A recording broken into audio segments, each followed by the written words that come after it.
აქციებში აქტიურად მონაწილეობენ, რომლებიც მიდიან აქციას და სრულიად უკანონოდ იქცევა ამ შემთხვევაშიც პოლიცია. პოლიციელთა მიერ საპროტესტო აქციის მონაწილეთა მასობრივი ჩხრეკა უკანონოა და მოქალაქეების ზეწოლას ისახავს მიზნად, აი ასე აფასებს სოციალური სამართლიანობის ცენტრი მომხდარს მეტროს ადგილ თავისუფლების მოედნისა და რუსთაველის ზედაფოიეში და მეტროს მიმდებარე ტერიტორიაზე პარლამენტთან მიმდინარე საპროტესტო აქციაზე მიმავალი მოქალაქეების მასობრივი შემოწმებისა და კონტროლის ფაქტები უნდა შეწყდეს. ადვოკატები მოუწოდებენ შინაგან საქმეთა სამინისტროს დარჩნენ კანონის ფარგლებში და შეწყვიტონ მოქალაქეთა უფლებების უკანონო და დაუსაბუთებელი შეზღუდვა. აი ამ ყველაფრის შესახებ ახლა სალომე ლაბაძე მოგვიყვება, რა ვითარება დღეს უკვე მეტროსთან.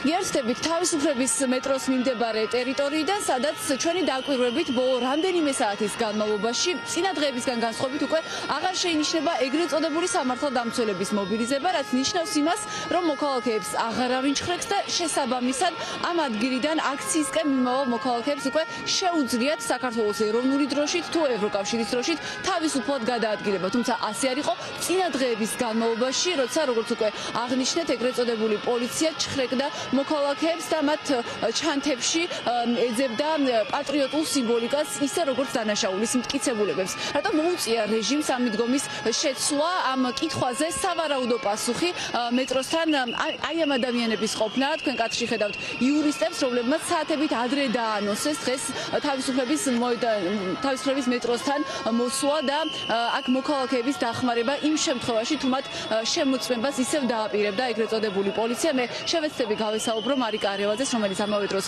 კოალიცია ცვლილებისთვის ლიდერია. მარიკა, აღმოჩნდა თქვენ ემზადებოდით მოქალაქეების დახმარებისთვის, თუმცა თქვენი აქ გამოჩენაც საკმარისი აღმოჩნდა, როგორც ჩანს იმისთვის, რომ პოლიციას ვეღარ გაებედა ის, რასაც ბედავდა წინა დღეების განმავლობაში. იმ შემთხვევაში, თუ დღესაც შეეცდებოდნენ ჩხრეკას მოქალაქეებისას, რა იყო თქვენი გეგმა?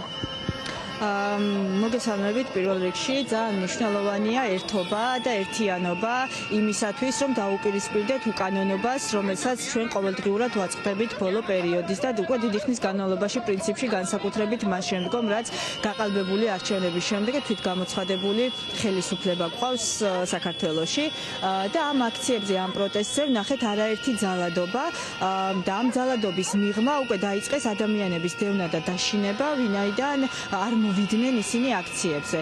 სწორედ ამიტომ გადავწყვიტეთ, მე ჩემს Facebook გვერდზე გავაკეთე პატარა მიმართვა, რომ ადვოკატებს ვისაც ჰქონდათ სურვილი, რომ ჩართულიყვნენ ადამიანის უფლებების მასიურ დაცვაში და თან ასე ვთქვათ, შედარებით უსაფრთხო გარემო შეგვექმნა მოქალაქეებისათვის, დაცული გარემო, ყოფილიყავით აქ რამდენიმე საათია ვართ, ნამდვილად არავინ არ არის, ჩხრეკა არ ჩატარებულა, არანაირი უკანონო, პოლიციაც კი არ არის. სამაგიეროდ ეგრეთ წოდებული ტიტუშკები კი მოგვიგზავნეს, მაგრამ ეს ჩვენ არ გვაშინებს, ჩვენ ვიცით რა ბრძოლაშიც ვართ და მინდა მოქალაქეებს ვუთხრა რა, ჩხრეკასთან დაკავშირებით არავის არ აქვს უფლება მოახდინოს ჩხრეკა. ჩხრეკა არის კონკრეტული საგამოძიებო მოქმედება, რომელსაც აუცილებლად სჭირდება შესაბამის სასამართლო გადაწყვეტილება ან პროკურორის დადგენილება, რომელსაც აუცილებელია რომ წარმოუდგინონ ვისაც ჩხრეკენ და ასე შემდეგ. მოკლედ სავარაუდოდ ვერ შეძლებთ მუდმივად აკყოფნას, ხო, რაც ბუნებრივია. აქცია კი ხედავთ რომ გრძელდება შესაბამისი მოთხოვნების დაკმაყოფილებამდე და რადგან თქვენ ვერ მოახერხებთ ყოველთვის ადგილზე დაეხმაროთ მოქალაქეებს, აი რა რჩევას დაუტოვებდით მათ, ვისაც შესაძლოა ხვალ ისევ დაემოქროს საფრთხე იმისა, რომ პოლიცია მიადგეს, ეგრეთ წოდებული პოლიცია მიადგეს და ისევ სადოს მათი ნივთების შემოწმება. მე პირველ რიგში იურისტებს, ადვოკატებს ვისურვებდი, რომ ეს მაგალითი აეღოთ და პატარ-პატარა ჯგუფებად, როგორც კი საჭიროება გაჩნდება, ესე დავეხმაროთ ერთმანეთს და უზრუნველყოთ ჩვენივე უფლებების დაცვა, მაშინ როდესაც არ არსებობს ამ ქვეყანაში ვინმე ვინც დაგიცავს, ხომ? და ეს ასე ვთქვათ, კარგი იქნება თუ სხვა ჯგუფები შეძლებენ იგივეს გაკეთებას და მორიგეობებიც იქნება.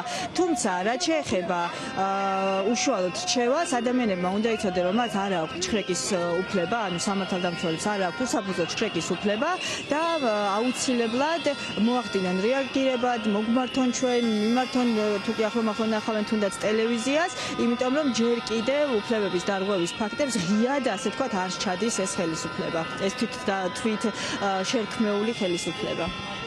მარიკა არევაძეს, ერთ-ერთი იურის, იმ რამდენიმე იურისთან ერთად, რომელიც მოვიდა დღეს თავისუფლების მეტროსთან იმისთვის, რომ საჭიროების შემთხვევაში დახმარებოდა მოქალაქეებს თავი დაესვათ ეგრეთ წოდებული პოლიციელების უკანონო ქმედებისგან. როგორ მოიქცევა რეჟიმი ხვალ, ეს ჩვენ ბუნებრივია არ ვიცით, თუმცა სწორედ სავარაუდოდ იმის გამო, რომ იცოდა რეჟიმა დღეს აქ ამ ადამიანების მოსვლის შესახებ, მათ უკვე ვეღარ გაბედეს დღეს იმ უკანონო ქმედების გაგრძელება, რომელსაც ადგილი ჰქონდა წინა დღეების განმავლობაში და მოქალაქეები ვხედავთ და არაერთი კადრი გადავიღეთ, თავისუფლად ახერხებენ საქართველოს ეროვნული დროშებით და ევროკავშირის დროშებით გადაადგილებას თავისუფლების მეტროდან აქციის მიმართულებით. მადლობა, ეს სალომე ლაბაძე იყო, ჩვენ კვლავ დაუბრუნდებით